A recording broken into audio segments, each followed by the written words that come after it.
एकमात्र ऐसा सालासर बालाजी मंदिर ही एकमात्र ऐसा मंदिर है जहाँ पर हमें हनुमान जी दाढ़ी मूंछ वाले रूप में दिखते हैं और बड़ा ही डिफरेंट और यूनिक लुक है। तो उसके पीछे का राज क्या है? प्रतिमा पे सिंदूर लगाकर, घी सिंदूर लगाकर दाढ़ी मूंछों के साथ हनुमान जी का वो चेहरा बनाया जो रियल में वो अपने भक्तों को दर्शन देते हैं। जब भी किसी को मिलता है, बहुत साधारण तरीके से मैं आपको ये बात बताना चाहता हूँ, तब हनुमान जी का रूप स्वरूप किसी के लिए भी देखना आसान नहीं है। तो सदैव गदा हाथ में लिए हुए, अपने वानर रूप में पूंछ हिलाते हुए हनुमान नहीं मिलते हैं। तो सालासर के जो हनुमान है वो राजा रूप में है और झुके हुए को खड़ा करके गले लगाने वाले हनुमान है, शांत हनुमान है, पॉजिटिविटी है। जरूरी थोड़ी है कोई मांग लिखा तो उन्हीं का संबंध विच्छेद होगा या उन्हीं का तलाक होगा, और किसी दूसरे का भी हो सकता है। उसके बहुत सारे कारण हैं। यदि 7th हाउस में मंगल न होकर के और कोई अन्य ग्रह बैठ जाएं, जैसे क्रूर ग्रह जो पाप या क्रूर ग्रह होते हैं, इनमें से भी यदि कोई ग्रह बैठता है तो वो भी प्रॉब्लम क्रिएट कर सकता है। सालासर बालाजी मंदिर में बहुत से डोनेशंस आते होंगे, बहुत सारे लोग पैसे भी देते होंगे। इतने लाखों रुपए का या वी हैव नो आइडिया कितने पैसे जो भी आते हैं, उसका मंदिर के लोग क्या करते हैं? सीधी सी बात है, जो 1 रुपया, 5 रुपया, 10 रुपया आम पब्लिक डाल रही है, उन्हीं रुपयों से एक गवर्नमेंट कॉलेज बना दी गई जिससे मैं ग्रेजुएट हूँ संस्कृत डिपार्टमेंट से। उन्हीं रुपयों से एक कन्या विद्यालय खोला गया, एक आयुर्वेदिक अस्पताल खोला गया।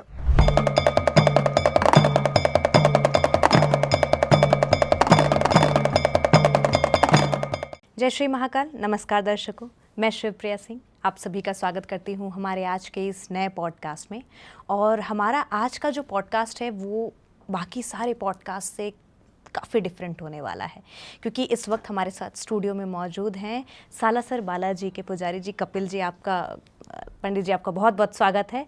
और साथ ही हमारे साथ मौजूद हैं राज शास्त्री जी, आपका भी बहुत बहुत स्वागत है हमारे शो में।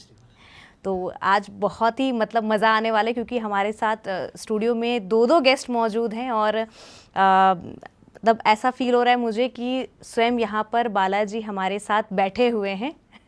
आपके आगमन से ये स्टूडियो भी ऐसा फील हो रहा है कि मैं सालासर बालाजी के मंदिर में प्रांगण में बैठी हुई हूँ। आपके मन के भाव है। तो मैं चाहती हूँ कि जैसे मैंने तो आपसे बहुत कुछ सुना है, हमने आपके साथ पहले भी शूट किया है बहुत, तो मैं चाहती हूँ कि हमारे जो ऑडियंस हैं, हमारे जो दर्शक हैं, आप उनका थोड़ा मार्गदर्शन करिए, उन्हें बताइए कि सालासर बालाजी की महिमा क्या है। तो आज इस पॉडकास्ट में हम विस्तार में बात करने वाले हैं सालासर बालाजी के ऊपर, हनुमान जी के बारे में जानेंगे और उनकी महिमा के बारे में जानेंगे। साथ ही हम वास्तु के ऊपर भी चर्चा करने वाले हैं और थोड़ा बहुत मंगल ग्रह के बारे में भी हम बात करेंगे, क्योंकि वो हनुमान जी से जुड़ा हुआ है। तो मैं सबसे पहले आपसे ये जानना चाहूँगी कि सालासर बालाजी की जो प्रतिमा हम देखते हैं, उनका जो विग्रह है वो काफ़ी ज़्यादा आकर्षक है। बहुत ही कहना चाहिए कि सिर्फ एकमात्र ऐसा सालासर बालाजी मंदिर ही एकमात्र ऐसा मंदिर है जहाँ पर हमें हनुमान जी दाढ़ी मूंछ वाले रूप में दिखते हैं और बड़ा ही डिफरेंट और यूनिक लुक है। तो उसके पीछे का राज क्या है? भगवान की कथा जो है वो अनंत है और शास्त्र ऐसा कहता है कि नेति नेति निगमागम गाय। अर्थ है, नेति शब्द का अर्थ होता है न इति। इति बोलते हैं समाप्ति को, एंडिंग नहीं है। एंडिंग नहीं है किस चीज़ की? हनुमान जी के गुणों की। निगम और आगम दोनों तंत्र यदि बोलते चले जाएं तब भी हनुमान जी के गुणों का वर्णन नहीं किया जा सकता। और अपने सभी गुणों को समेट कर हनुमान जी महाराज राजा के रूप में सालासर में विराजमान है। बात यह है कि बजरंग बली जब भी किसी को मिलता है, बहुत साधारण तरीके से मैं आपको ये बात बताना चाहता हूँ, तब हनुमान जी का रूप स्वरूप किसी के लिए भी देखना आसान नहीं है। तो सदैव गदा हाथ में लिए हुए, अपने वानर रूप में पूंछ हिलाते हुए हनुमान नहीं मिलते।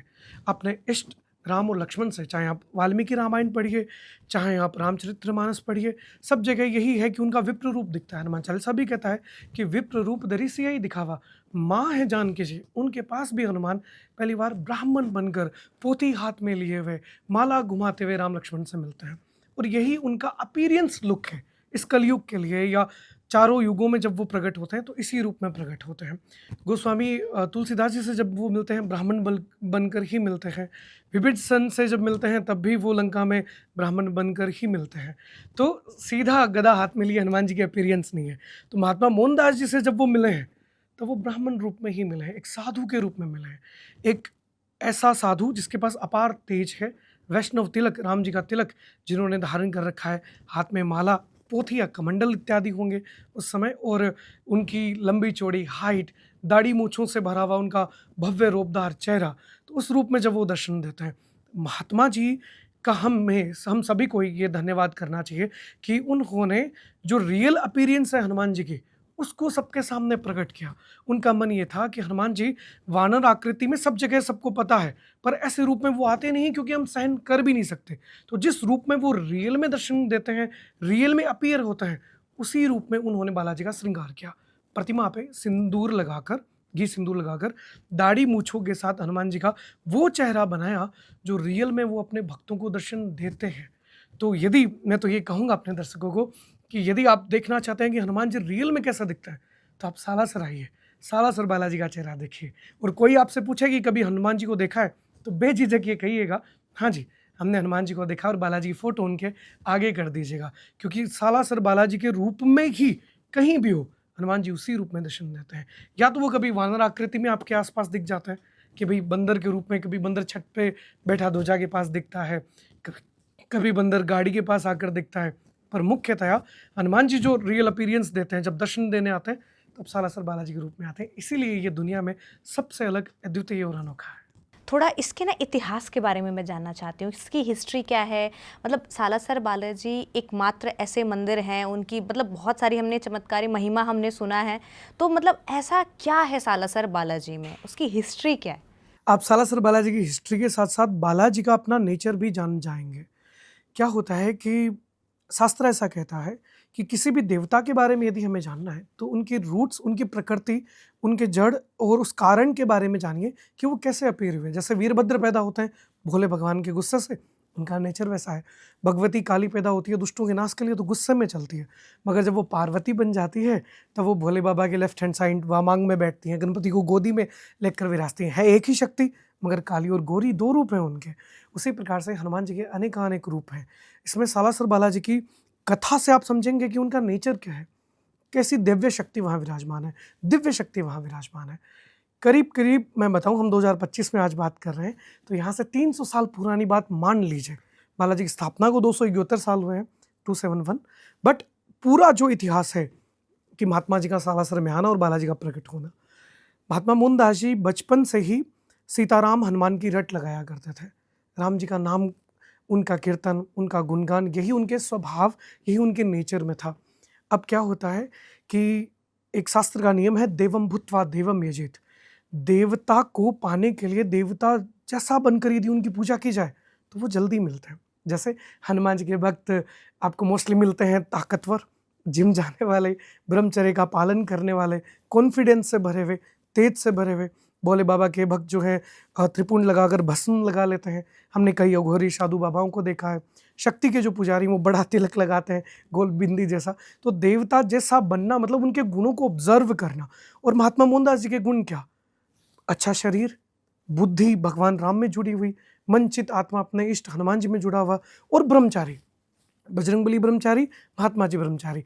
तो उनके नाम और कीर्तन से वो एनर्जी अट्रैक्ट होकर उनके पास आती है, सदैव उनके आसपास रहती है। उन 6 भाई बहनों में महात्मा मोहनदास जी के सबसे बड़ी जो बहन थी, जिनके हम वंशज हैं, कानी दादी जी के, उनका विवाह सालासर होता है, ठीक है। और उसके बाद में जब पहला बच्चा, एक ही बच्चा उनका, उदय राम जी महाराज तात्कालीन पुजारी, जब वे आते हैं और 5 साल की जब उनकी आयु होती है, तब कानी दादी जी के पति एक्सपायर हो जाते हैं। बहुत सिंपल तरीके से बताने की कोशिश कर रहा हूँ मैं, इतिहास काफ़ी लंबा चौड़ा है हमारा। एक ही बच्चा घर में, और ना ननद, ना जेठानी, कोई परिवार नहीं, सासू ससुर जी, कोई नहीं परिवार में, केवल एक स्त्री और एक छोटा बच्चा बच गया। अब वो निसंदेह अपने माता पिता के पास जाता है मदद के लिए कि भाई इतनी बड़ी मेरी खेती बाड़ी, मेरे पति चले गए, मैं पिता के पास से आऊँगी सहारा मांगने। वहाँ से भाइयों का ये जवाब मिलता है कि हम सब गृहस्थ हैं, भाई हमारे भी बाल बच्चे हैं, हमारा घर है, वो छोड़कर हम अगर उतनी दूर जाएंगे तो कौन संभालेगा। सबसे छोटे भाई पर तुम्हारा सबसे ज़्यादा स्नेह है, महात्मा मोहनदास जी पे, जिन्होंने बालाजी को प्रकट किया। और ये है भी साधु, उनकी भाषा में कहूँ तो मोड़ा, जिसको किसी से कोई लेना देना नहीं है। इसे अपने साथ ले जाओ, ये तुम्हारी मदद भी करेगा। बहन से अनन्य प्रेम था, यहाँ आ गए और बहन की हेल्प के लिए खेती बाड़ी वगैरह सब करने लग गए।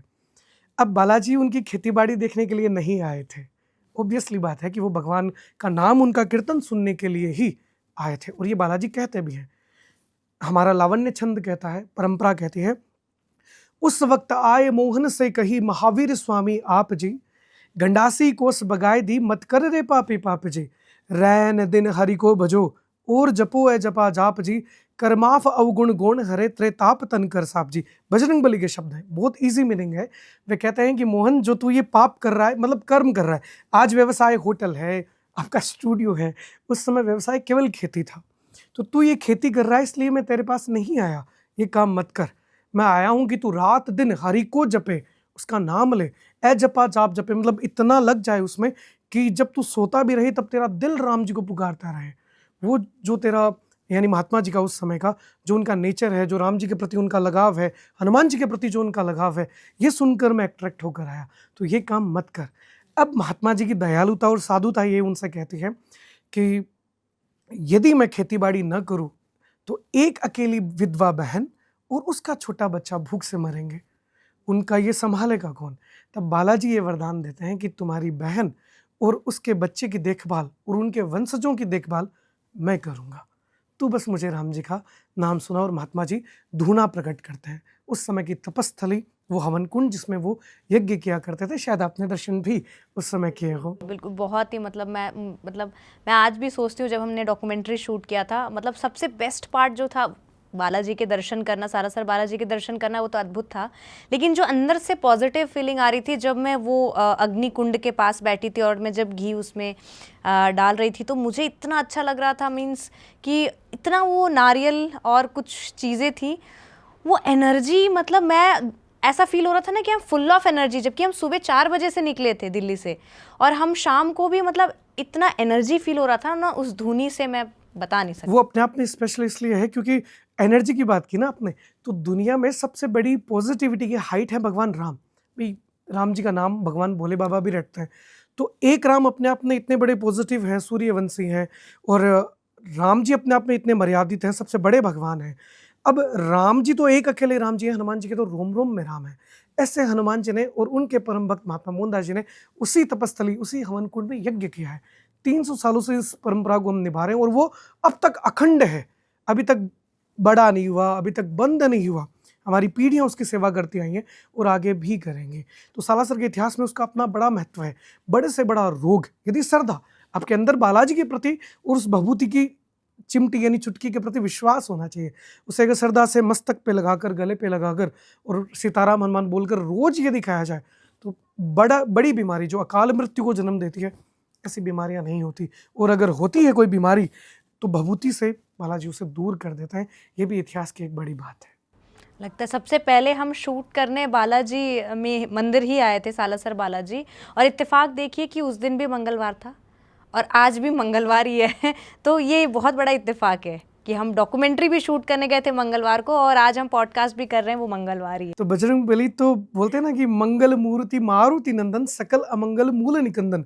मंगल मूर्ति, मंगल बोलते हैं ग्रह के अलावा सब कुछ अच्छा हो। भाई आपके घर में मांगलिक कार्य होने चाहिए, शादी ब्याह, बच्चा, नया नया घर, नया मकान, गाड़ी, तो मंगल मूर्ति कुछ भी अच्छा उसकी मूर्ति है। और सकल अमंगल, सकल बोलते हैं टोटल जितने भी बुराई है कुछ भी, उसको मूल यानी जड़ से उठाकर फेंकने वाले कौन है? हनुमान। तो अमंगल को तो जड़ से उखाड़ फेंकते हैं और जो अच्छा है वो हनुमान जी सभी को देते हैं। कुल मैं आपकी बात से इतना एग्री कर रही हूँ, जबकि हमारा शूट मंडे के लिए था और वो कैंसिल होकर ट्यूसडे को हुआ, उनकी मर्जी थी। और डॉक्यूमेंट्री भी मुझे वेडनेसडे को करनी थी, वो कैंसिल होकर प्रीपोन्ड हो गई और ये पोस्टपोन्ड हुई, लेकिन इत्तेफाक से मंगलवार को हुआ है, तो ये तो बिल्कुल मानना ही पड़ेगा। तो मंगल से ना मेरे अंदर एक जिज्ञासा है मंगल को लेकर, मंगल प्लैनेट को लेकर। तो मैं राज शास्त्री जी, मैं ये सवाल आपसे करना चाहूँगी कि मंगल प्लैनेट को लेकर जो लोग कहते हैं कि हनुमान जी की पूजा करिए क्योंकि वो मंगल से जुड़ा हुआ है, तो इस पर आप क्या कहना चाहेंगे कि अगर किसी का मंगल खराब है या कोई व्यक्ति मांगलिक है तो वो हनुमान जी की पूजा अर्चना अगर करते हैं और सालासर बालाजी में आके अपनी मन्नत मांगते हैं और वो नारियल जो बांधने की प्रथा है वहाँ पर कामना पूर्ति के लिए, तो उससे क्या फल मिलता है अगर कोई व्यक्ति मांगलिक है और उसका मंगल खराब है या मंगल से वो पीड़ित है? देखिए, ज्योतिष के अनुसार तो एक मंगल ग्रह है और मांगलिक कार्य तो सभी भगवान मांगलिक कार्य ही करवाते हैं। और सालासर में यदि आप मंगल ग्रह से जुड़ी यदि किसी भी प्रकार की समस्याएं लेकर के आते हैं या बालाजी के सामने आप ये प्रार्थना करते हैं, चाहे वो मनोकामना का नारियल हो, चाहे आप अपनी कुंडली में जैसे मांगलिक होते हैं तो वो समस्या हो, तो आप बालाजी के सामने आकर के यदि ये प्रार्थना करते हैं कि मेरा अमुक कार्य है वो हो जाए, चाहे वो मंगल ग्रह से संबंधित हो, चाहे किसी और ग्रह से संबंधित हो, वो ज़रूर पूरे होते हैं। और जो रही बात मांगलिक की, तो मांगलिक का तो ऐसा है कि वो पहले आप जैसे मैं तो ज्योतिष वाला हूँ, तो ज्योतिष की बात बताता हूँ आपको। जिन जिन भावों में मंगल स्थित है, उन उन भावों से यदि किसी प्रकार की समस्याएं होती है तो आप मंगल ग्रह के बहुत सारे उपाय हैं, दान है, पुण्य है और उनका जप है, वो आप करवाएं। और बालाजी महाराज के सामने जो मनोकामना का नारियल होता है वो आप बांध करके उनसे यदि मनोकामना के लिए प्रार्थना करते तो वो पूरी होती है। और बालाजी महाराज में विशेष तौर पर मैं आपको बात बताता हूँ कि यदि नारियल बांधा जाता है तो मुख्यतया वो संतान प्राप्ति के लिए होता है। अच्छा। हाँ, तो यदि आप मंगल ग्रह से संबंधित कोई चीज़ है वो तो वहाँ पे आपका उसका हल तो हो ही जाएगा।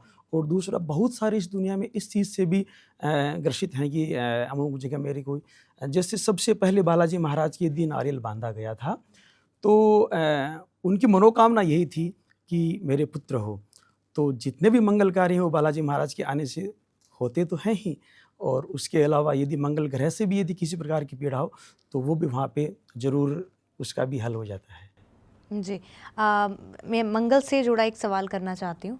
जैसे मंगल अगर कहते हैं अष्टम में हो तो बड़ा तकलीफ़ देता है, अगर अष्टम में होता है तो, और कहते हैं 4th हाउस में भी बड़ा ट्रबल क्रिएट करता है, 7th हाउस में स्पाउस के साथ बहुत ट्रबल क्रिएट करता है पार्टनर के लिए। तो जब देखते हैं कि 7th हाउस में मंगल है तो लोग डर जाते हैं थोड़ा कि कैसे शादी होगी, किसके साथ शादी होगी, और अष्टम का मंगल भी बड़ा कष्ट देता है। तो इसे ट्रीट करने का कोई तरीका है जिससे हम इसे थोड़ा रिलीफ मिल सके? जी जी, बिल्कुल बिल्कुल है। देखो, इसमें कई सारी बातें हैं। सबसे पहले मुख्यतया तो क्या होता है कि कोई भी यदि मांगलिक है तो हमारे ज्योतिष शास्त्रों में ऐसा वर्णन है कि उसका विवाह मांगलिक व्यक्ति के साथ में ही कर दिया जाए। यदि स्त्री और पुरुष दोनों ही मांगलिक हैं तो उनका जो भी कुंडली मिलान किया जाता है, तो यदि अष्टकूट मिलान उनका यदि अच्छा हो और दोनों मांगलिक हैं तो उनका विवाह किया जा सकता है। और सप्तम भाव क्या है कि वो दाम्पत्य के लिए और पार्टनर के लिए विशेष है, तो उसके लिए यदि आप मांगलिक व्यक्ति को ही चुनते हैं तो वो हो जाता है। ज़रूरी नहीं है कि संसार में यहाँ पे अधिकतर लोग जो है वो मांगलिक हो या नहीं हो। बहुत सारे लोग मांगलिक हैं तो उनको मिल ही जाता है। और मंगल कुछ ऐसा भी करते हैं कि यदि वो सप्तम, अष्टम, लग्न या चतुर्थ भाव में हो और मांगलिक हैं तो विवाह में थोड़ा बहुत लेट करवाते हैं। तो लेकिन उससे लेट होने से कोई दिक्कत जरूरत ही नहीं। हाँ, बट लेट होने से किसी को दिक्कत नहीं है, लेट हो कोई दिक्कत नहीं है, बस अच्छा हो और शादी हो तो अच्छे से हो। हाँ, बिल्कुल अच्छी होती है। वो कुंडली मिलान के द्वारा आप जिस भी विद्वान के पास जाते हैं जो ज्योतिष से अपना देखते हैं तो वो आपको बिल्कुल बता देंगे भी बातें सही हैं। तो क्या होता है कि जैसे मंगल सप्तम में हुआ तो मंगल की एक दृष्टि लग्न पे गई। लग्न होता है प्रथम भाव, तो प्रथम अच्छा, 7th हाउस पे हाँ, 7th हाउस में यदि आपके मंगल होता है तो उसकी एक दृष्टि फर्स्ट हाउस पे भी होती है, पहले भाव पर। और वो क्या है कि अपना मस्तिष्क है और वो अपना स्वरूप भी है, और मस्तिष्क में जो भी विचार आते हैं तो आप क्या होता है कि थोड़ा बहुत दोनों को ट्रीट करना पड़ता है। भाई यदि स्त्री है उसमें भी यदि ऐसा हो कि थोड़ा लग्न जो आपका जो फर्स्ट भाव है उसमें किसी क्रूर ग्रह की दृष्टि, जैसे क्या होता है कि केवल एक मंगल ही मांगलिक नहीं बनाता है, राहु, केतु और सूर्य। क्या कह रहे हैं आप? मैं पहली बार सुन रही हूँ ये। हाँ, तो उनसे यदि मतलब दोष सभी से कटता। हमारी त्रिफला ज्योतिष बोल करके किताब है तो उसमें ऐसा वर्णन आता है कि केवल मंगल से मांगलिक नहीं है। जरूरी थोड़ी है कोई मांगलिक है तो उन्हीं का संबंध विच्छेद होगा या उन्हीं का तलाक होगा, और किसी दूसरे का भी हो सकता है। उसके बहुत सारे कारण हैं। यदि 7th हाउस में मंगल न होकर के और कोई अन्य ग्रह बैठ जाएं, जैसे क्रूर ग्रह जो पाप या क्रूर ग्रह होते हैं, तो ये एक उनकी जो 5 ग्रह हैं, राहु, केतु, मंगल, शनि और सूर्य, इनमें से भी यदि कोई ग्रह बैठता है तो वो भी किसी अलग अन्य जैसे अच्छे भाव का मालिक ना हो करके इसमें बैठ जाता है, तो वो भी प्रॉब्लम क्रिएट कर सकता है, वो भी आपकी समस्याएं बढ़ा सकता है। तो मांगलिक से तो मंगल का संबंध है ही, बाकी और भी यदि कोई ऐसे ग्रह हो तो उनसे भी व्यक्ति को जरूर देखना चाहिए कि भी वो भाव बिगड़ा तो नहीं है। जी, बहुत ही मतलब मुझे अच्छा लगा और नया चीज़ मुझे जानने के लिए मिला ये बात, क्योंकि हमें मोस्टली हमें यही पता था कि first house, fourth house, 7th, 8th और 12th हाउस में है अगर मंगल तो वो व्यक्ति मांगलिक है और उसका कुछ नहीं हो सकता। तो क्योंकि मेरे 7th हाउस में मंगल है तो बालाजी महाराज के पास आप पधारिए, बजरंग बली की सेवा सबसे पहले वहीं आई थी मैं मतलब मेरे लग्न कुंडली में 7th हाउस में है और नवमांश में नवमांश में 7th में है और लग्न में अष्टम में है। कौन सी राशि में है मंगल? वो कुंडली मैं आपको दिखा दूंगी लेकिन बड़ा मेरा 7th और 8th में है, लग्न और नवमांश दोनों में। तो मैं थोड़ी सी शॉर्ट टेम्पर्ड हूँ, लेकिन जब तक कोई मुझे कुछ छेड़े ना तब तक, नहीं तो वैसे तो बहुत शांत नेचर की हूँ मैं। और मैं मंगलवार शनिवार को बराबर से मंदिर जाती हूँ हनुमान जी के। और जब भी मैं ये अपना पर्सनल एक्सपीरियंस मैं भी शेयर करना चाहती हूँ कि जब भी मैं हनुमान जी के मंदिर जाती हूँ, पता नहीं कैसे इट्स अ मिरेकल मेरा काम बन जाता है। और अगर मैं किसी दिन गलती से स्किप कर दूं तो मुझे अजीब से सपने आने लगते हैं, मतलब जैसे रेड क्लॉथ है कहीं। अभी रिसेंटली मैं लास्ट सैटरडे को मैं नहीं गई थी, मुझे सपना आया कि लाल कलर की साड़ी उड़ रही है हवा में और वो कहीं पीपल के पेड़ पर जाके बंध गई। तो फिर मैं उठी तो सुबह 5 बज रहा था, मैं बोली ठीक है समझ गई मैं, बिल्कुल जल्दी जल्दी उठना है, मंदिर पहुंचना है। क्या होता है कि व्यक्ति का सबसे पहला क्या होता है कि अपने इष्ट के निकट हो, और आप क्या है कि भी अपने वो एक भगवान एक आपको संदेश दे रही हैं कि भी आप मेरे इतने निकट हो तो आज आप मुझसे मिलने क्यों नहीं आए। तो ये आपने बिल्कुल सही कहा कि ये जो एनर्जी होती है, जो सकारात्मकता होती है जिससे आप भगवान के पास जाते हैं, तो भगवान भी तो आपको उसी तरह से बुलाते हैं कि भाई आज क्यों नहीं आया। हाँ, मेरे साथ हुआ ये चीज। तो उनकी ओर से इशारा था आपके लिए कि बालाजी आपको बुला रहे थे या देवी मैया आपको बुला रही थी। दरअसल कहते हैं कि मंगल की मूल भवानी शरणा तेरा है। मंगल वही बात, केवल खराब नहीं, जो कुछ अच्छा है वो मंगल में भी आता है। तो मंगल की मूल मतलब जड़ है भवानी यानी देवी माँ।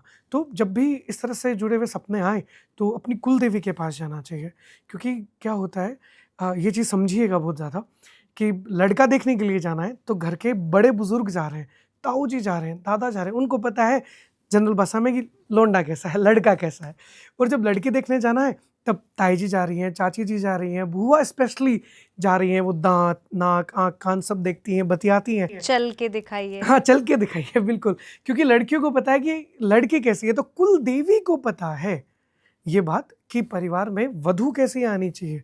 कुल देवता को ये पता है कि जमाई राजा जो मेरी बच्ची का ख्याल रखे वो कैसा होना चाहिए। तो यदि मंगल से जुड़े हुए इश्यूज हों तो हनुमान जी महाराज की पूजा सेवा तो करनी है, स्पेशली लाल साड़ी पीपल। तो ये इंडिकेट करता है कि आपको आपकी कुल देवी के पास भी, क्योंकि आपके पूर्वजों ने हमेशा से उनकी पूजा की, आपके ब्लड में उनकी कृपा है। कुल देवी का अर्थ है कि लंबे समय से तो कुल एक जिनकी बड़ा पूजा और कर रहे हैं। इंटरेस्टिंग चीज़ मैं बताऊंगी, मेरे दर्शकों को भी बहुत मज़ा आएगा ये सुन के। एक बार और ऐसा हुआ था मेरे साथ 1-2 महीने पहले कि मेरी तबीयत ठीक नहीं थी, तो फीवर था मुझे, मैं नहीं जा पाई।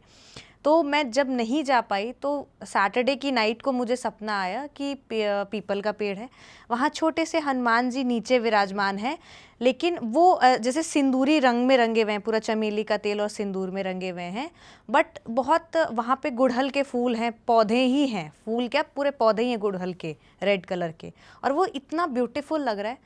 मैं दूसरे दिन उठी, मैं संडे को गई मंदिर, और कि मैं सैटरडे को नहीं जा पाई।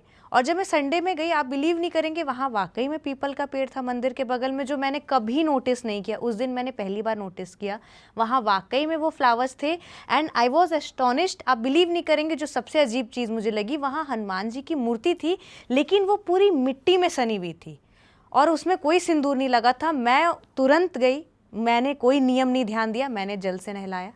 उसके बाद मैंने वो सिंदूर और चमेली का तेल मिक्स किया, क्योंकि जैसे मैंने इमेजिन कि सपने में मैंने जो देखा था, मैंने बिल्कुल वैसे ही उनको लेप लगाया, क्योंकि वो सिर्फ एक ही चीज़ नहीं थी सपने से रिलेटेड कि वो मिट्टी में थे और सपने में वो सिंदूर से रंगे हुए थे। तो वे पुकार रहे थे आपको कि और आप मैंने आए? वो जाकर उनको बिल्कुल वैसे ही किया, और फाइनल टच जब मैंने देखा तो ये बिल्कुल वैसा ही लुक था जो मैंने सपने में देखा था। ये 1 महीने पहले की बात है और सैटरडे नाइट को सपना आया था। बहुत बड़ी बात है, बालाजी की आप पर कृपा है। तो सालासर बालाजी पुनः आपको दर्शन के लिए आना चाहिए, अपने पूरे क्रू मेंबर्स के साथ अब पधारिए। आपने जो सपना बताया तो मुझे ये याद आ गया, तो मैंने सोचा आपसे शेयर करूं मैं ये। और आज भी मैं वो फोटो रखी हूँ, मैं आपको शूट के बाद दिखा दूंगी। वो फोटो बहुत ही प्यारा है वो, और डिक्टो वैसी है। तो मुझे तो ऐसे मेरे गूज़बम्स आ रहे हैं अभी, बिल्कुल सालासर बालाजी में मैं बिल्कुल घुस चुकी हूँ। एक सवाल मेरा और था जो बहुत सारे लोगों ने मुझसे कहा कि मैं आपसे पूछूं, जब मैंने उन्हें बताया कि आप आ रहे हैं हमारे शो में, कि सालासर बालाजी और मेहंदीपुर बालाजी ये दोनों ही हनुमान जी के रूप हैं। तो इनमें अंतर, देखिए वैसे ये सवाल ही कोई मतलब नहीं है वैसे इस सवाल का कि हनुमान जी में कोई अंतर नहीं है, लेकिन जैसा आपने कहा कि हर एक का स्वरूप होता है और रूप अलग होता है। तो मैं बस ये जानना चाहती हूँ कि मेहंदीपुर बालाजी का जो स्वरूप है वो किस चीज़ का है, और सालासर बालाजी का जो स्वरूप है वो जो कृपा करते हैं किस तरीके से करते हैं? देखिए, तत्व भेद बिल्कुल भी नहीं है, ये महान मूर्खता होगी अगर मैं कहूँ कि दोनों ही ईश्वर में भेद है, तो बहुत बड़ी गलत बात कहूँगा। दोनों ही हनुमत तत्व हैं और जागृत हैं। बस केवल वही बात जो मैंने आपको स्टार्टिंग में कही थी कि वही एक एनर्जी काली है और वही एक मंगला गौरी माता पार्वती हैं जो सुंदर तैयार होकर बैठती हैं। काली अपने वस्त्र उतार कर मुंडमाला पहनकर रक्त पीते हुए चलती है। एक ही एनर्जी के दो रूप हैं, तो तत्व भेद उनमें नहीं है। मेहंदीपुर में भी साक्षात वीर हनुमान है और सालासर बालाजी भी है। बस बात ये वही बात कि आप वो कहानी पढ़िए, कि वो रूट्स देखिए कि क्योंकि ईश्वर वहाँ किस लिए प्रकट हुए। मेहंदीपुर में प्रकट होते हैं वो भूतों को भगाने के लिए, राक्षसों के विनाश के लिए। तो उन जिन महात्मा ने उनको वहाँ प्रकट किया, उन्होंने हनुमान जी को प्रकट किया रुद्र रूप में, बजरंग बाण सहित प्रकट किया। यूँ मानिए हनुमान जी रुद्र के अवतार हैं, शिव हैं, शिव डिस्ट्रॉय करने वाले हैं। तो हनुमान जी का एक रूप वो भी है जो लंका को तहस नहस करता है। तो राक्षसों को मारने के लिए मेहंदीपुर बालाजी को प्रकट किया गया था कि आप आइए। और क्योंकि उस इलाके के जो भूत थे, जो प्रेत थे, या वो जो नेगेटिव एनर्जी थी, जो वो इलाका था वो नेगेटिव एनर्जी से भरा हुआ था, लोगों को वहाँ परेशानियाँ होती थी।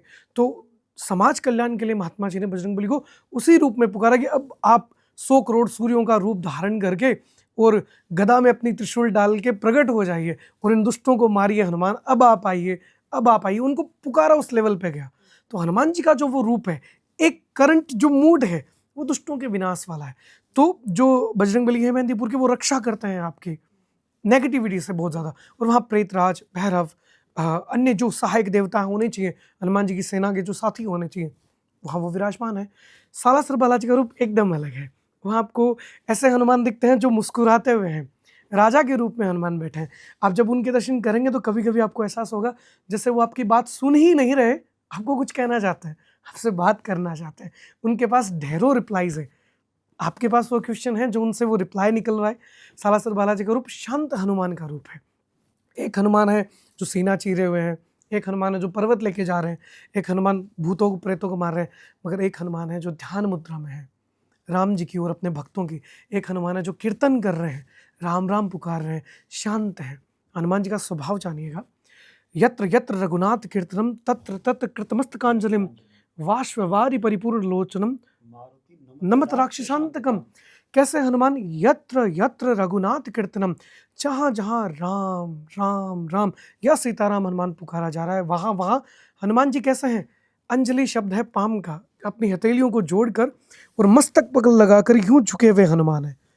कैसे हनुमान, जो 6-7 घंटे भी नहीं हुए पैदा हुए, सूर्य को निकल गए, जो समुद्र लांघ गए, जो शिव के अवतार हैं, वो हनुमान कैसे हैं। इन दी एंड राम जी का नाम सुनते ही बड़े आदमी की ये बात है, जो जितना बड़ा होता है वो उतना पोलाइट होता है, उतना विनम्र होता है। हनुमान जी का ये गुण है। और इन दी एंड वो डिस्क्राइब भी करते हैं, मारुतिम हनुमान जी का नाम, नमत राक्षसांतकम, राक्षसों को मारने वाले हनुमान कैसे, ऐसे झुके हुए हनुमान। तो सालासर के जो हनुमान है वो राजा रूप में है और झुके हुए को खड़ा करके गले लगाने वाले हनुमान है, शांत हनुमान है, पॉजिटिविटी है। मेरे यहाँ झूठी गर्दनें नहीं घूमती, मेरे यहाँ भूत प्रेत नहीं आते, मेरे यहाँ कोई आडंबर नहीं, कोई ऐसी विधा नहीं। आप अपने ईश्वर के समक्ष जाइए हनुमान जी के, और मूर्ति अगर देखेंगे तो आपको रिप्लाई मूर्ति जैसा आएगा। मुझे बहुत क्यूट लगे। मैंने जब डॉक्यूमेंट्री शूट किया था जी, मैं मन नहीं कर रहा था मेरा वहाँ से जाने का। वो तो मजबूरी थी कि थोड़ा, क्योंकि और भी लोग लाइन पे लगे थे। मतलब हमारे साथ जो टीम थी, यूनिट थी, वो धीरे धीरे चल रहे हैं कि जितना धीरे धीरे चलेंगे ज़्यादा देर तक हम देख सकेंगे वहाँ से क्रॉस करते हुए। बड़े ही क्यूट से मेरे पास कोई शब्द नहीं, बट बहुत ही क्यूट सा मतलब उनका जो ऑरा है ना, बड़ा हैप्पी हैप्पी सा फील होता है वहाँ। है भी, बहुत पॉजिटिविटी है हनुमान जी के वहाँ। देखिए, आपकी जो अंदर की भावना ये क्यूट वाली है, गलत नहीं है। इसलिए नहीं है क्योंकि शास्त्र ऐसा कहता है, तुम्हें व माता च पिता तुम्हें, तुम मेरी माँ भी हो, तुम मेरे पिता भी हो। तुम्हें व बंधु च सखा तुम्हें व, तुम भाई भी हो, तुम मेरे दोस्त भी हो। यहाँ तक कहता है कि तुम्हें व विद्या, मेरी सोचने की शक्ति, द्रविणम, तुम्हें व, द्रव्य बोलते हैं लिक्विड मनी को, कि मेरे पास जो पॉकेट में रुपया पड़ा है वो भी तुम्हारा ही रूप है ईश्वर। तो आप अपने भगवान को किस रूप में देखते हैं, वो ज़्यादा ज़रूरी है कि आप उसे देखते हैं, आप उसे मानते हैं, आप उसे जुड़ते हैं। आप चाहे उन्हें पिता मानिए, गुरु मानिए, भाई मानिए, आप जैसा मानेंगे, गोस्वामी जी कहते हैं प्रभु मूरत देखी तिन तैसी, वैसे ही हनुमान आपके लिए हो जाएंगे। तो आपको वो क्यूट लगे तो हो सकता है कि आपको वो उसी रूप में मिले। मतलब फ्रेंड लग रहे थे। संस्कृत में भी ऐसा बोला जाता है, यादृशी भावना यस्य सिद्धिर्भवति तादृशी। आप कौन से भाव से अपने भगवान को पुकार रहे हो, बोल रहे हो, तो आपको वैसा ही फल प्राप्त है, वैसे ही आपके सिद्धि का अनुभव होता है कि भी आपने कौन से रूप में देखा है। यदि आपने भगवान के रूप में देखा है तो बालाजी को बहुत ऐसे, जैसे आप बोल रहे थे, क्यूट रूप में देखा है बहुत, तो आपको वैसी सिद्धि प्राप्त, भगवान उसी रूप में दर्शन देने आपको आ जाते हैं। और महाराज जी ने बताया था अभी कि जैसे मेहंदीपुर में वो भूतों का संहार करने वाले हैं, तो वो बिल्कुल रुद्र रूप में आपके सामने आ जाते हैं। तो वो आपकी जैसी दृष्टि है वैसा ही वो फल देते हैं आपको भगवान जी। तो ये एक बात जो मैं बीच में कहना ये चाहता था कि परिवार ने, यानी बुजुर्गों ने, परंपरा ने ये सिखाया कि आप पत्थर मत मानना, आप मूर्ति मत मानना। अगर मूर्ति मानोगे तो मूर्ति का रिजल्ट मिलता है। आप अगर लिविंग गॉड मानोगे, क्योंकि वहाँ है, और अगर लाइव लिविंग गॉड मानोगे तो आपको हनुमान जी जैसा ही रिजल्ट मिलेगा।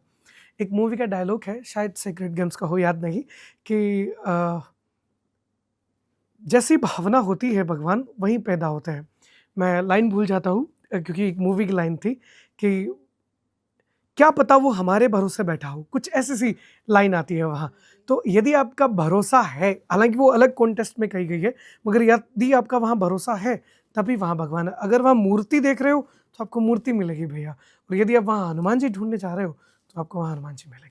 बिल्कुल, ये तो मैंने खुद अनुभव किया है। और ये भी मैं कहना चाहूँगी, मुझे जो लगता है, हम दर्शन करने कभी नहीं जाते, जिन पर उनकी कृपा होती है ना, वही वहाँ दर्शन करने जा पाता है।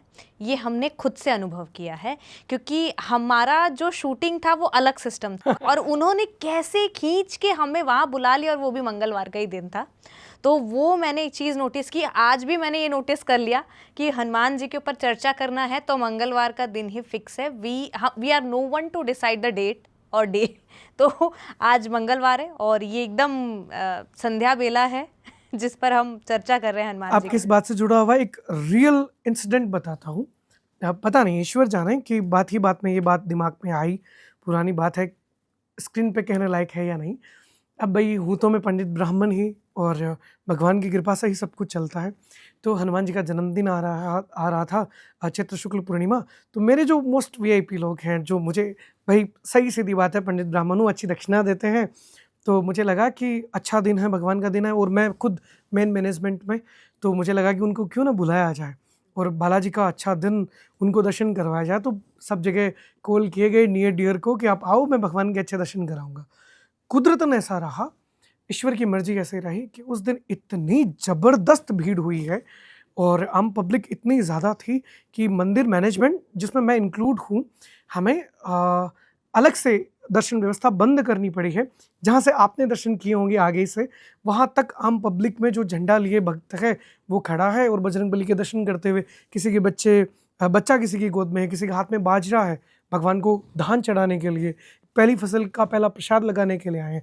और जिन लोगों को स्पेशली फ़ोन करके इनवाइटेड हैं, उनको पूरे दिन दर्शन नहीं हुए, लाखों लोगों ने दर्शन किए। यदि मैं दर्शन करवाने वाला होता या वो करने वाले होते तो वो मेरे लिए प्रेशियस थे, अच्छी दक्षिणा देने वाले थे, मैं करवाता उनको दर्शन।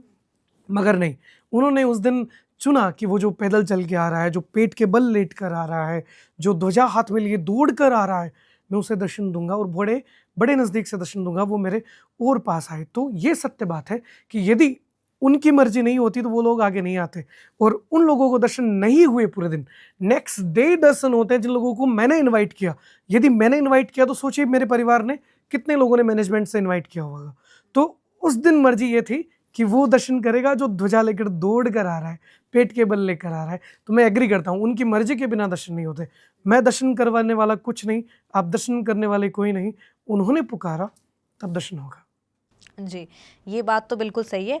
और अभी आपकी बातें सुनकर मेरे मन में एक सवाल आया, क्योंकि हमारा शो अनकट है, बिल्कुल हम अपने शो में किसी भी बात को कट करके या एडिट करके नहीं दिखाते। तो जैसा आपने कहा तो मेरे मन में एक सवाल आया, क्योंकि मुझे पता है जनता के मन में भी ये सवाल आएगा, तो मैं चाहती हूँ कि इसका आप जवाब दें। जैसा आपने कहा कि हमारे जो वीआईपी गेस्ट हैं और जो मुझे पैसे देते हैं, तो जैसे कि सालासर बालाजी मंदिर में बहुत से डोनेशंस आते होंगे, बहुत सारे लोग पैसे भी देते होंगे, तो हमारी जनता जनार्दन ये जानना चाहती है कि आखिर जो मंदिर में पैसे आते हैं, जो ट्रस्टी होते हैं, इतने लाखों रुपए का, या वी हैव नो आइडिया कितने पैसे जो भी आते हैं, उसका मंदिर के लोग क्या करते हैं? क्योंकि बहुत सारे लोगों का ये कहना है कि जो मंदिर के पुजारी होते हैं और जो ट्रस्टी होते हैं वो अपने पास रख लेते हैं।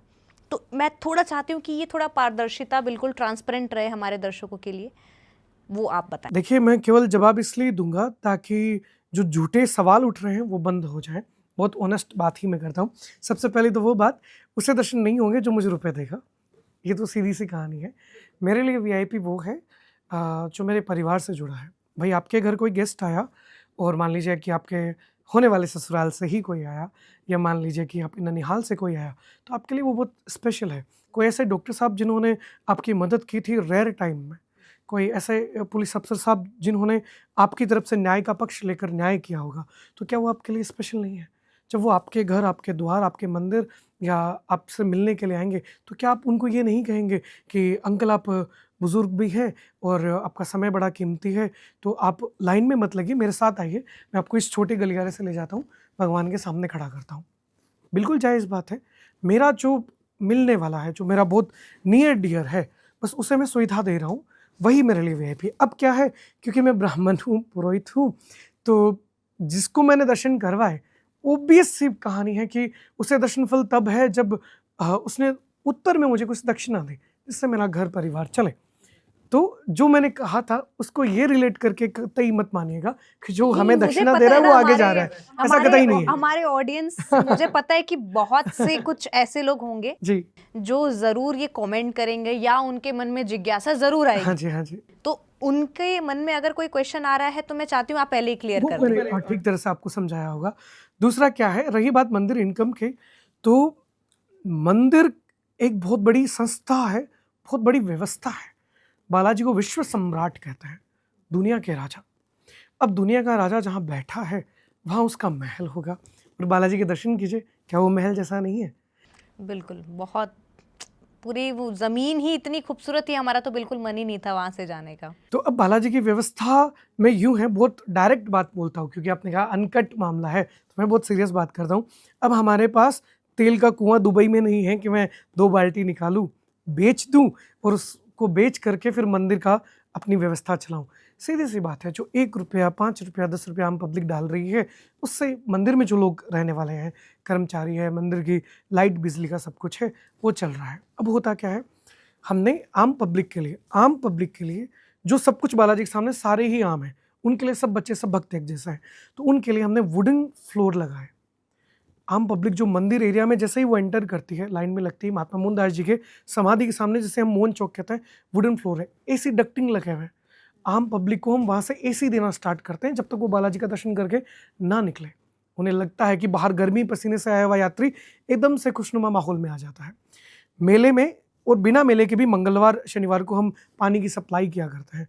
कभी कभी तक कोल्ड ड्रिंक और जूस भी अवेलेबल करवाते हैं अगर भीड़ बहुत ज़्यादा होती है। बच्चों के लिए बिस्किट कराते हैं, और फीडिंग के लिए अलग से रूम बनाए गए हैं कि भी किसी के पास यदि नवजात बच्चे हों।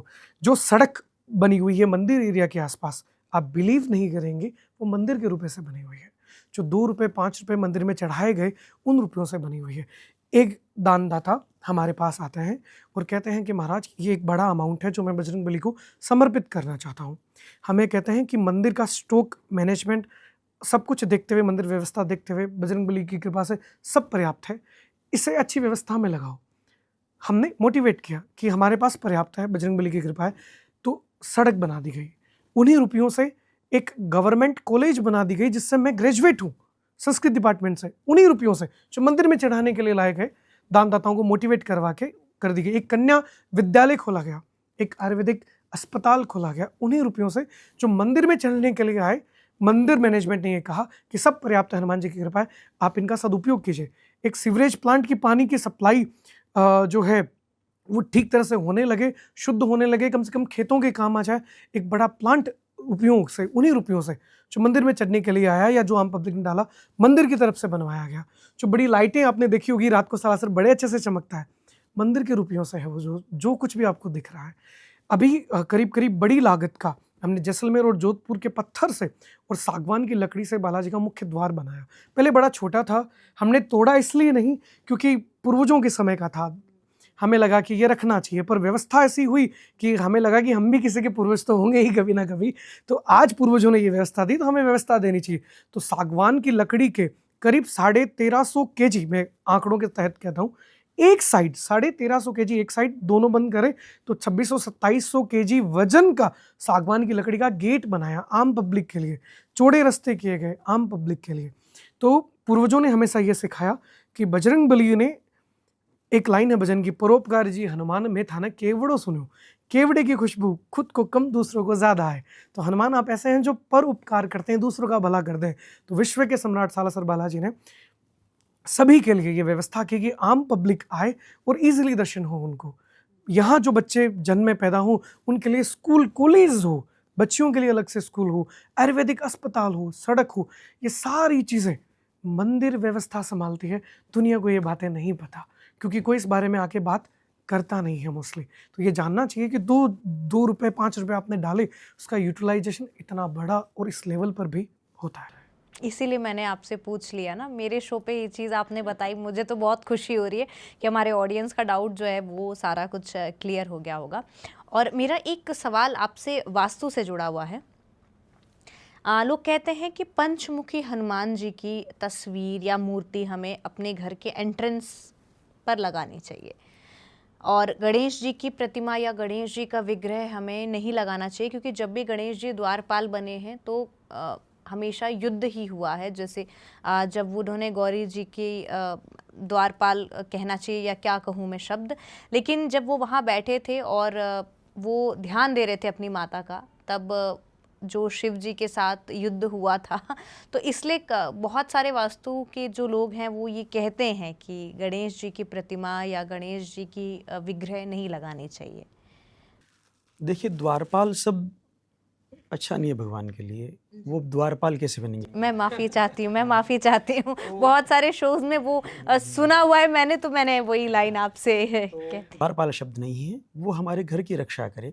जब गृह प्रवेश करते हैं तो सबसे पहले क्या होता है कि देहली विनायक की पूजा होती है। तो देहली विनायक हमारे घर के एंट्रेंस में विराजमान है। और द्वारपाल तो भगवान कैसे हो सकते हैं? पंचमुखी का बोला था क्या आपने? क्या? हाँ, मेरा सवाल यही था कि पंचमुखी हनुमान जी का विग्रह या उनकी तस्वीर हमें घर के एंट्रेंस पर लगाना चाहिए, उससे नेगेटिविटी हमारे घर में नहीं आती है, तो इस बात में कितनी सच्चाई है? नहीं, मैंने कहीं भी ऐसा नहीं पढ़ा है कि पंचमुखी हनुमान जी को अपने द्वार पर लगाएं। मेरे ऐसा ध्यान में नहीं आया है। और गणेश जी को तो बिल्कुल हमें लगाना ही चाहिए, क्योंकि जब गृह प्रवेश करते हो सबसे पहले पूजन ही गणेश जी का ही होता है। आपने कभी गृह प्रवेश किया होगा या आपके पूर्वजों ने किया होगा, या जितने भी अपने गृह प्रवेश करते हैं तो आप उनसे पूछिए, मंगल कार्य के लिए सबसे पहले गणेश जी को ही याद किया जाता है। और गृह अपना खुद का घर बना करके उसमें गृह प्रवेश करना, इससे ज़्यादा अच्छा मंगल कार्य कौन सा होगा? तो आप निश्चिंत रूप से बिल्कुल गणेश जी महाराज की प्रतिमा अपने द्वार के ऊपर लगा सकते हैं। इन्हीं से रिलेट करके मैं ये बताता हूँ कि गणपति जी जो हैं वो द्वारपाल नहीं है। क्या गणेश जी घर के बाहर खड़े करने वाले हैं? नहीं। जो पॉडकास्ट में आपको बताया जाता है, मैं उन महात्माओं की चर्चा नहीं करूँगा, पर अगर गणपति जी रिद्धि सिद्धि के साथ हैं उनके साथ लक्ष्मी है। अब देखिए दीपावली में फोटो, एक साथ सरस्वती है, अकेले कभी नहीं है गणपति। गणपति हैं क्या? बुद्धि, रिद्धि, सिद्धि उनके साथ है। तो जिनके पास ये होगा उसके पास लक्ष्मी स्वतः आएगी, और लक्ष्मी का उपयोग कैसे किया जाए, बुद्धि से करेंगे तो वो सार तत्व सरस सरस्वती भी साथ रहेगी। तो गणपति को द्वारपाल न मानकर ये मानेंगे कि गणपति घर के अंदर भी विराजमान हो। बहुत से लोग गणपति का विसर्जन करते हैं। दरअसल ये एक प्रतीकात्मक बात थी, और आज़ादी के समय ये हिंदू उत्सव या नव दुर्गा उत्सव उस समय में हमारे क्रांतिकारियों के इकट्ठा होने की जगह बना करते थे। ऐसा मैंने सुना और इतिहासकारों से जाना और पढ़ा भी है। तो विसर्जन इसलिए किया जाता था कि उस वक्त प्रतिमाएं जो बना करती थी वो इको फ्रेंडली टाइप प्रतिमाएं हुआ करती थी। जैसे गणपति जी जो हैं वो मिट्टी के हैं और सागर में विलीन हो गए, पर गणपति घर के बाहर नहीं, घर के अंदर है। सबसे पहली पूजा है, उन्हीं से रिद्धि सिद्धि बुद्धि है। सिद्धि का अर्थ है हर काम आपका पूरा होना, सिद्ध होना। तो काम पूरे तब होंगे जब गणपति आपके पास होंगे। और वेद कहता है, ऋग्वेद के शब्द हैं, गणपति अथर्वशीष तुमैव केवलम ब्रह्मसि तत्वमसि, कि आप ब्रह्म हो। जैसे हम भगवान को ब्रह्म मानते हैं, तो गणपति को ब्रह्म कहकर पुकारा है। तो ब्रह्म कण कण में विराजमान है, तो गणपति फिर इसी वजह से द्वार पर भी विराजमान है। वे मंगल मूर्ति बप्पा है ना, तो द्वार पर भी गणपति हैं। भाई आपकी स्टार्टिंग ही रिद्धि सिद्धि के स्वामी से हो रही है घर की, गणपति जी सबसे आगे विराजमान है। तो जो लोग ये गलती करते हैं उन्हें ऐसी गलतियां नहीं करनी चाहिए। मैं ये नहीं कहूँगा कि हनुमान जी की तस्वीर मत लगाइए, मेरा तो श्वास उन्हीं का दिया हुआ है, मैं ये मानता हूँ। तो हनुमान जी की तस्वीर ज़रूर लगाइए, मगर गणपति जी को ना तो घर के बाहर रखिए ना घर के अंदर, दोनों ही जगह वे होने चाहिए, तभी आपका कल्याण होगा। जी। और आप कुछ कहना चाह हाँ रहे हाँ हैं? और देखो, किसी भी भगवान की पूजा करना गलत नहीं है। आप पंचमुखी की पूजा कीजिए, उसमें क्या है। आप एक तरह से हनुमान जी की पूजा ही कर रहे हैं। तो अपना तो मेन तो ये है कि यदि आप गणपति द्वार पे लगाते हैं तो उसमें कोई अमंगल कार्य नहीं है। आप ये सोच के मत लगाइए कि हमने अंदर प्रवेश किया और झगड़ा शुरू हो गया, ये थोड़ी है। भगवान का तो ऐसी कोई बात नहीं है। इसको बिल्कुल मैं दर्शकों से भी ये कहना चाहूँगा कि ऐसी मन में भावना ना रखें आप अपने मन में कि हमने गणेश जी महाराज को द्वार पे लगा लिया, या किसी ने ऐसा बोल दिया कि आप गणेश जी महाराज यदि आपके द्वार पे लगे हैं तो उनको हटा दीजिए। ऐसा बिल्कुल भी नहीं है। यदि किसी अच्छे पंडित जी ने आपके द्वार के ऊपर गणेश जी की स्थापना की है तो आप सदैव उसको वहीं पे स्थापित रखिएगा। तभी तो आदि शक्ति ने उन्हें अपना द्वारपाल, अपना रक्षक बनाया। जब उनकी गर्दन हटाई गई, हाथी की बड़ी गर्दन लगाई गई, ये सब हुआ क्यों? एक प्रतीकात्मक बात थी कि ईश्वर ने जो सृष्टि बनाई बाद में, वो वुमेन और मेन के द्वारा फिर आगे बढ़ी, प्रकृति और पुरुष के मिलन से आगे बढ़ी। गणपति इससे अलग है।